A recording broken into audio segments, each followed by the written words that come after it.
नमस्कार. पुस्तक वाचन चॅनलमध्ये मी अद्वैत ऐनापुरे आपलं स्वागत करतो. आज आपण जी कथा ऐकणार आहोत ती आहे ना. धो ताम्हणकर लिखित पैजेचे भांडण.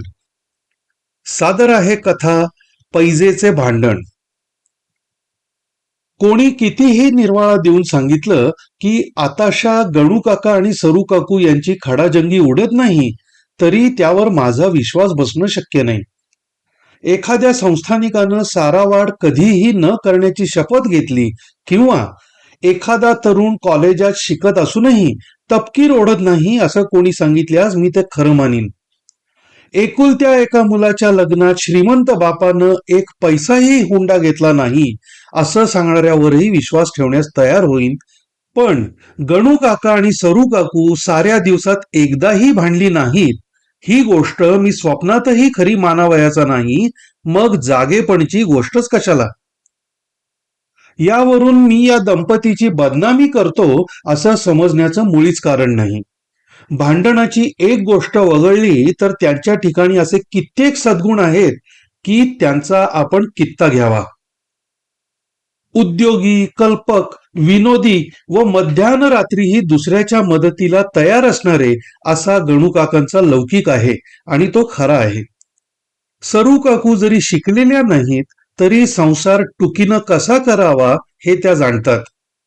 शेजारणी पाजारणींच्या अडीअडचणीत हातभार लावायला सरू काकूंचा पाय नेहमी पुढे.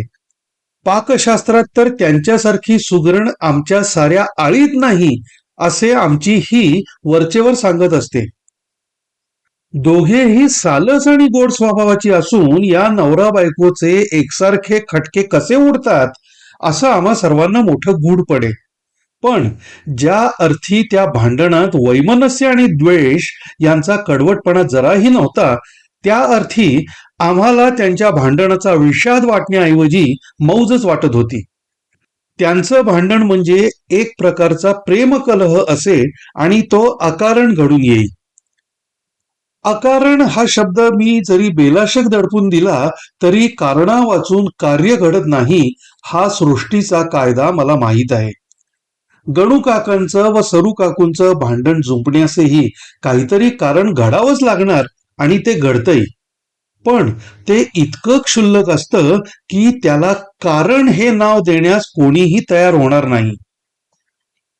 महाबळेश्वराची हवा उन्हाळ्यात गार असते असं गणू काकांनी म्हटलं की महाबळेश्वराची कशाला हवी प्रतिष्ठा, आमच्या परसातल्या चिंचेखाली सुद्धा गारीगार असतं असा सरू काकूंनी शेरा मारलाच.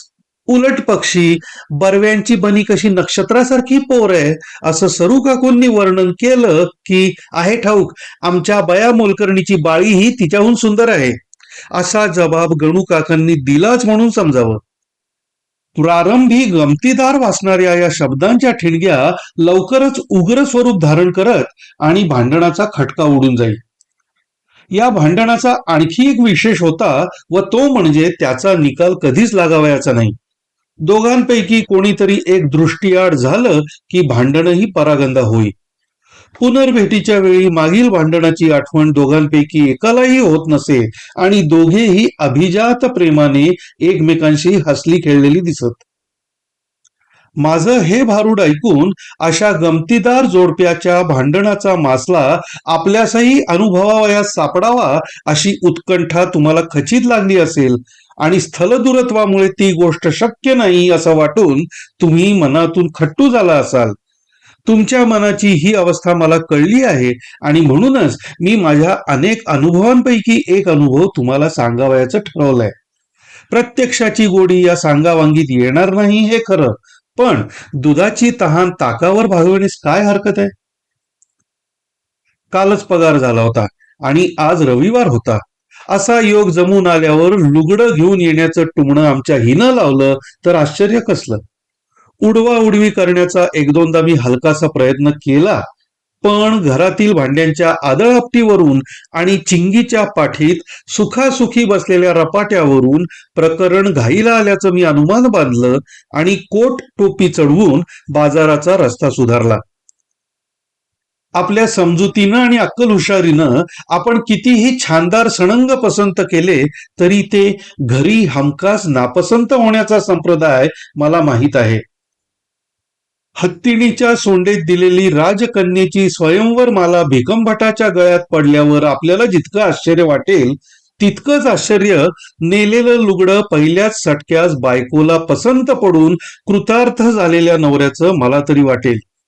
दुकान आणि घर यातील अनेक हेलपाट्यांचे श्रम वाचवण्यासाठी मी लिलू शेटजींच्या दुकानातील निरनिराळ्या 10-12 सणंगांचा गठ्ठा त्यांच्याच गड्याच्या हाती देऊन घरी नेला आणि हिच्या पुढे तो उघडा केला. राग रुसव्याचा संपर्क साध जन्मातही झाला नाही इतकी हिची कळी खुलली. एक एक सणंग उलगडून पाहताना ती देहभानही विसरून गेली. कारण आई तुझ्या अंगावर झुरळ चढलं बघ असं चिंगी ओरडत सांगत असूनही ते तिच्या ध्यानी नव्हतं. काही वेळ तिला निरीक्षण करून दिल्यावर मी तिला विचारलं, मग कोणतं पसंत? ती उत्तर देणार होती पण मध्येच, काय रे हे कसलं दुकान मांडलं आहेस असा गणू काकांचा प्रश्न माझ्या कानावर आला.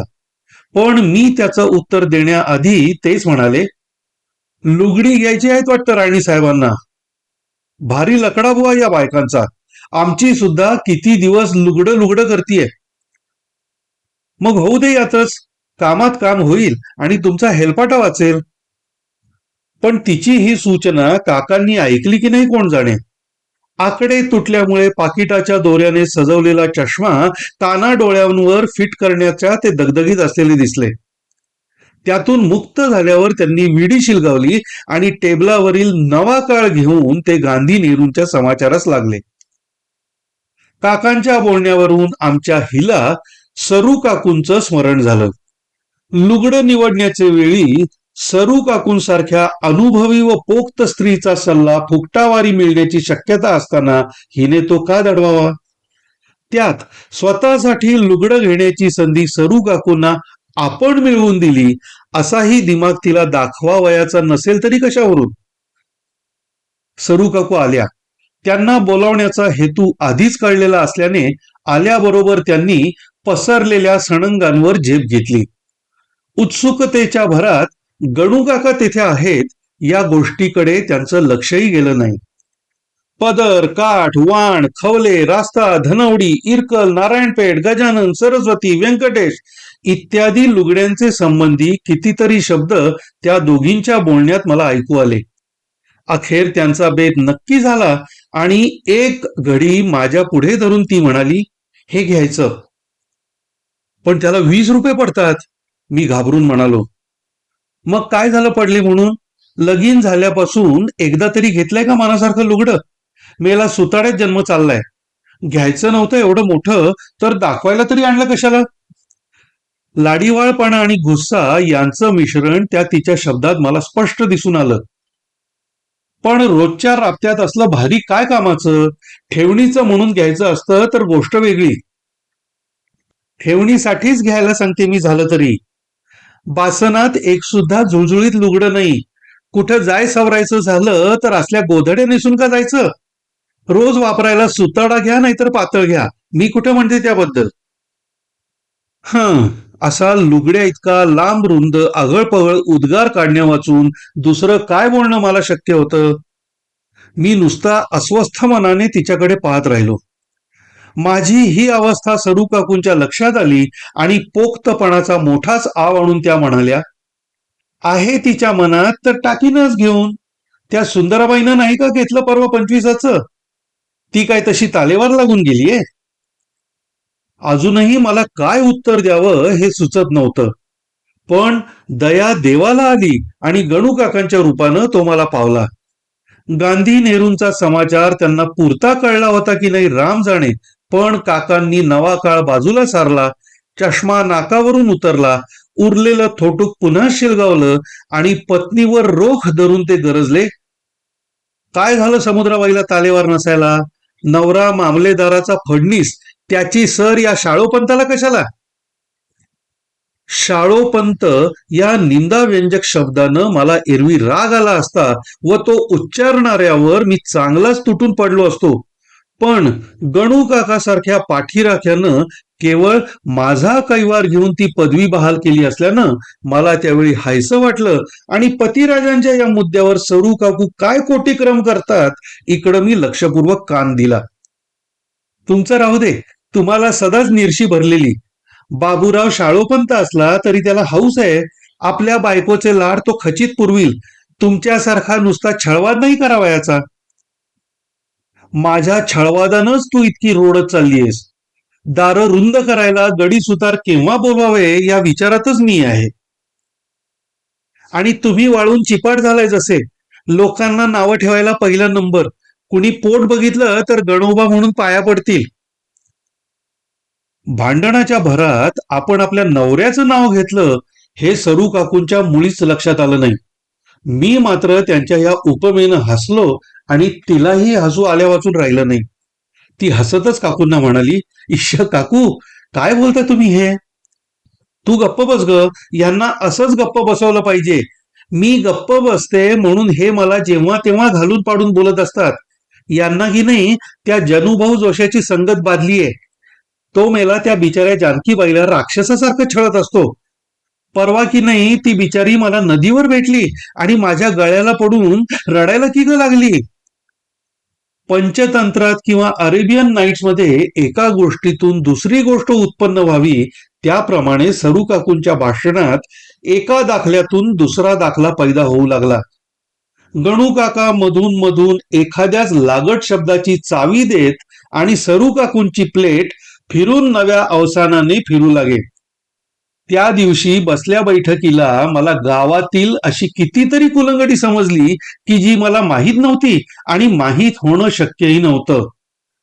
जनुभाऊ जोशी जानकीबाईंना राक्षसासारखे छळतात. भगवंतराव भावे बायकोच्या तोंडावर विडीचा धूर सोडतो. शामराव बायकोला कथेला सुद्धा जाऊ देत नाही आणि चिंतोपंत चिकणे बायकोला उपाशी ठेवीत असल्यामुळे ती शेजारच्या रामभट रानड्याच्या घरी चोरून थालीपीठ लावून खाते. अशा अनेक आख्यानांनी माझे कान पुनीत झाले. हे वाघयुद्ध कुठून सुरू झालं याचं भान सरू काकूंना राहिलं नसलं तरी त्यांचे गणू काकांवर घसरण्याचे धोरण शाबूत होतं. दर एक उदाहरणाचा संबंध त्या येन केन प्रकारेनं यजमानांशी जोडीत आणि मग दुसऱ्या उदाहरणाचं सुतोवाच करीत. खाष्ट नवऱ्यांच्या गोष्टींबरोबर त्यांनी बायकोच्या मुठीत असलेल्या नवऱ्यांच्याही गोष्टी सांगितल्या. भोळाराम भागवत आपल्या बायकोची लुगडी धुतो. एवढंच नव्हे तर एके दिवशी तो तिच्या हौसे खातर लुगडं नेसून तिच्या बरोबर फुगडीही घालू लागला. हे सरू काकूंनी दिलेलं उदाहरण ऐकून आम्हा श्रोतृ वर्गात हाशाच पिकला. काकूंची खुमासदार आख्यानं खलासून जेव्हा त्या भोळारामासारखी आचरट उदाहरणं उकरून काढू लागल्या तेव्हा मला कसं तरी करून हे भारूड बंद करावं असं वाटू लागलं व मी म्हटलं, काकू, भांडणाचा तुम्हाला कंटाळा कसा येत नाही? न भांडता एक दिवस तरी राहून दाखवाल का? आपण यजमानांबरोबर क्षणापूर्वी भांडत होतो ही गोष्ट अजिबात विसरून काकू माझ्यावर उलटून म्हणाल्या, काय बक्षीस देणार आहेस की काय? हो हो, तुम्ही जर एक दिवसभर उजाडल्यापासून दिवस बुडेपर्यंत काकांच्या बरोबर न भांडता राहाल तर मी 5 रुपये देईन तुम्हाला. होऊन जाऊ द्या हो तर आजच. आज सुट्टी आहे, येतो तुमच्यावर पहारा करायला. बघ हं, पैज हुकशील. त्याची नको भीती तुला बाबूराव, काकांनी मध्येच फुसकुली सोडली. तुम्ही गप्प बसा, बघून घेते मी या वात्रटाचं. असं म्हणून त्यांनी मला सवाल घातला, विचार करून मारतोयस ना पैज, अजून माग घे. मी मुळीच माग घेत नाही. तुम्ही जपून राहा म्हणजे झालं. तुम्ही हारला तर उलट 5 रुपये द्यावे लागतील. शिवाय माझं आजचं जेवण वर. मी पहारा करायला येणार तो उपाशीच राहू वाटतं. माझी ही थट्टेतली पैज आणि थट्टेतील आगंतुकी खरीच ठरली. त्यांनी मला तर जेवायला बोलवलंच, पण आमच्या हिलाही आमंत्रण दिलं. काकांनी म्हणजे या शब्दानं आपलं आश्चर्य प्रकट केलं आणि म्हणजे काय, माझं ऋषीपंचमीचं दाम्पत्य सांगायचंय या शब्दांनी काकूंनी त्यांना गप्प बसवलं. लवकर येण्याबद्दल तिला आणि पैजेचे 5 रुपये घेऊन येण्याबद्दल मला बजावून काकू घरी गेल्या. काकाही मग फार वेळ बसले नाहीत. राव, तुम्ही आज तूप पोळीची सोय लावलीत, पण आमच्या शेटजींची काय वाट? असा टोमणा लिलू शेटच्या गड्यानं मारला. 12 रुपयांचं एक बऱ्यापैकी लुगडं ठेवून घेऊन मी त्याला निरोप दिला. ही जरा कुरकुरली, पण घेऊ सवडी सवडीनं. एवढ्या आश्वासनानं तिचंही समाधान झालं. एवढ्या तेवढ्यासाठी भांडणं करायला तू सरू काकू थोडीच आहेस. या माझ्या विनोदास भांडणाच्या सुरुंगाला बत्ती देणारे गणू काका तरी इकडे कुठं असायचं, असा प्रतिविनोद करून ती अंग धुण्यास चालती झाली. वेळ थोडा असूनही काकूंनी जेवण्याचा थाट छानदार केला होता. जेवण बिन भांडण पार पडलं हे पाहून मी पैज हारणार की काय अशी धाकधूक मला वाटू लागली.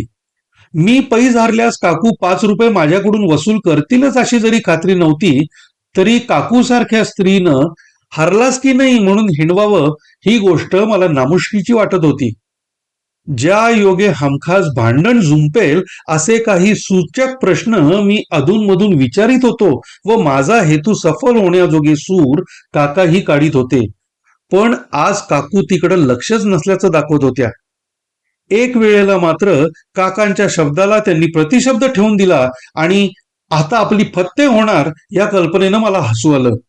या सरशी काकू एकदम भानावर आल्या व म्हणाल्या, मी फसेन असं वाटलं होय? माझ्यासारखी हियेबाज बायको नाही तर नाहीच हार जायची. तुझ्यासारखी कालची पोरं मी 500 पाहिली आहेत. काकू हियेबाज खऱ्याच, त्या खरोखरच भांडल्या नाहीत. माझी मुख्य मदार भोजन प्रसंगावर, पण तोच विना भांडण पार पडलेला पाहून मी थोडासा विरसलो. आपण आज पैज जिंकली अशा विजयी दृष्टीनं मजकडे पाहून काकू गालातल्या गालात हसल्या. त्यानं तर मी फारच खजील झालो. माझी फजिती होणार हे ठरल्यासारखंच झालं, कारण आता संध्याकाळपर्यंत गणू काकांची व सरू काकूंची गाठ पडण्याजोगं काहीच कारण नव्हतं. आणि गाठच नाही पडली तर भांडण तरी कसं होणार? एकदा वाटे की काकूंना सपशेल शरणचिठ्ठी देऊन घरचा रस्ता सुधारावा, तर एकदा वाटे बसावं दम धरून. काय नेम सांगावा? काका काकूंची मुलाखत होईल आणि दिवे लागणीच्या आत त्यांचा एकदा तरी खटका उडेल. 6चा सुमार आला. अर्ध्या तासात दिवे लागणार. मी काकांच्या बरोबर बोलत सोप्यावर बसलो होतो. आपला विजय प्रतिपक्षाच्या म्हणजे माझ्या तोंडून वधवून घ्यावा या इराद्यानं काकू तिथे आल्या आणि म्हणाल्या, का बाबूराव, किती वाजले? आले 6 वाजायला. अजून दिवे लावणीला अर्धा तास तरी अवकाश आहे. काकूंच्या विचारण्याचा रोख ओळखून मी म्हणालो, अर्धा तासच ना? 10 तास जिनं काढले ती अर्ध्या तासाला डरते थोडीच. फजिती रे फजिती झाली एका माणसाची. काकूंच्या हास्या इतकाच माझा खजीलपणा मोठा असल्यानं मी दोन्ही बद्दलही बोलू इच्छित नाही. 100पैकी 150 हिश्श्यानं ही गोष्ट खरी ठरल्यासारखी झाली की काकूंनी विजय व मी पराजय संपादन केला. झकपक पोशाख करून डौलानं मिरवायला बाहेर पडावं आणि हमरस्त्यावर पाय घसरून खाली सुटकावं अशी माझी अवस्था झाली. काकूंच्या पुढे पराजय कबूल करून मोकळं व्हावं या इराद्यानं वर मान करून तोंड उघडण्याचा प्रयत्न करू लागलो. काकू विजयी मुद्रेनं हसतच होत्या. काका तक्क्याला रेलून धुराचे फवारे सोडण्यात गर्क दिसत होते. हे पहा काकू, असं म्हणून मी माझी शरणचिठ्ठी वधू लागणार इतक्यात काकांच्या अंगात कसला संचार झाला कोणास ठाऊक. ते एकदम म्हणाले, बाबू, आचरटाच्या बरोबर शहाण्यानं आचरट होण्यात अर्थ नाही. चल आपण जरा फिरून येऊ. काकूंसारखी मानी बायको आणि त्यात विजयामुळे फुशारलेली बायको पतीचा हा टोमणा कसा सहन करणार? त्या खवळून म्हणाल्या, मध्ये तोंड घालायची भारी खोड. पण मी तुला बोललो का अक्षर तरी? मी हे अक्षर म्हटलं का तुम्हाला? तुम्ही कशाला घेता आपल्याला चिकटवून? खाई त्याच्या मनात खाऊ खवे. दुपारपासून भांडायला मिळालं नाही म्हणून खुमखुमी आलेली दिसते. बाबू, तू रोज पैज लावत जा हिच्या बरोबर, मग तरी भांडल्याशिवाय राहते का बघू. तू हारलास तर पैजेचे पैसे देत जाईन तुला. मोठे धर्मराजाचे अवतारच की नाही. तुम्ही भांडता की मी? बाबूराव, माझ्या बरोबर पैज मारण्याच्या आधी तू यांच्या बरोबर पैज मार. तू हरलास तर मी पैसे देत जाईन तुला. मोठी कुबेराची लेक की नाही. माझा बाप कुबेर असेल नाहीतर कंगाल असेल, तुमच्याकडे नाही ना आला भीक मागायला. आणि तुमची श्रीमंती उतूच चाललीये जशी काही. मग चिमीच्या गर्भदानात जावई बुवांना 25 रुपये देताना डोळे पांढरे व्हायची पाळी कशाला आली? कडेलोट झालेल्या अभागी प्राण्यास एखाद्या देवदूतानं मधल्यामध्येच झेलून धरावं, तशी ही माझी तऱ्हा नव्हे का? भांडणाच्या पैजेत मी हरलो असा कबुली जबाब द्यायला मी तयार झालो नव्हे, त्याची प्रस्तावना करायला मी सुरुवातही केली. पण ती माझी दुर्दशा तेवढ्यावरच थांबून विजयश्री माझ्या गळ्यात माळ घालण्यासाठी मंद मंद पावलं टाकत येऊ लागलेली पाहून हर्ष व आश्चर्य यांचा माझ्या मनात उदय झाल्यास नवल कसं? त्या सुखदायक विचारांच्या गोडतंद्रीत मी नसतो तर काका काकूंच्या उखाळ्या पाखाळ्यात उमटलेल्या एकूण एक गोष्टींचं टिप्पण मी तुम्हाला सादर केलं असतं. तरी पण स्मरणात आहे तेवढ्याच गोष्टी सांगितल्या तरी तुमची बरीच करमणूक झाल्याखेरीज राहणार नाही. जावयाची हौस करताना काका कंजूषपणा करतात, पण सुनेच्या बापाकडून चिकाटीने काकूंच्या मते पैसा उकळतात. जन्माच्या कर्मी त्यांनी सारं चारदाच ब्राह्मण भोजन घातलं. हिंगण्याच्या अनाथ बालिका आश्रमाला मात्र त्यांनी निष्कारण 200 रुपये दिले. आपला म्हणजे काकूंचा दादा आला तेव्हा त्याला आणावयाला ते स्टेशनवर सुद्धा गेले नाहीत आणि लोकांच्या घरच्या प्रेतयात्रेला ते अगदी धावून जातात. ते स्वतःला अल्पाकचा कोट शिवीत नाहीत, नेहमी जाडी भरडी कापडेच वापरतात, चहा सुद्धा पित नाहीत, नमस्कार घालतात व जेवताना आमटी घमेलीवर खातात, भुरके मोठ्याने वाजवतात. असे एक ना दोन काकांचे शेकडो दुर्गुण त्यांनी बाहेर काढले. काका इतके ऐसपैस जरी वाहवले नाहीत तरी तू चिमीच्या घरी चोरून फराळाचं धाडतेस, हरतालिकेच्या उपासाला 50 केळ्यांखेरीज तुझं भागत नाही व तू एके दिवशी म्हशीला गोगरास चारलास, इत्यादी आहेर अर्पण केल्या वाचून त्यांनी सोडलं नाही. शेवटी तर तुझ्यासारखी भांडकुदळ बायको उत्पन्न करायला ब्रह्मदेवाला निराळा अवतार घ्यायला लागला असेल, असंही ते बोलून गेले. त्या सरशी तुम्ही काय वितंडवादी कमी आहात असं म्हणून काकू पुढे कडकणार तोच माझ्या हसाच्या स्फोटानं त्या दबल्या. मला हसू अनावर झालेलं पाहून त्या म्हणाल्या, भांडण लावून बघायला तुझं काय जात आहे, पण मी काही हारायची नाही, समजलास? मग आतापर्यंत झालेलं हे भांडण नव्हेच की काय? माझ्या या सवालानं काकू भानावर आल्या.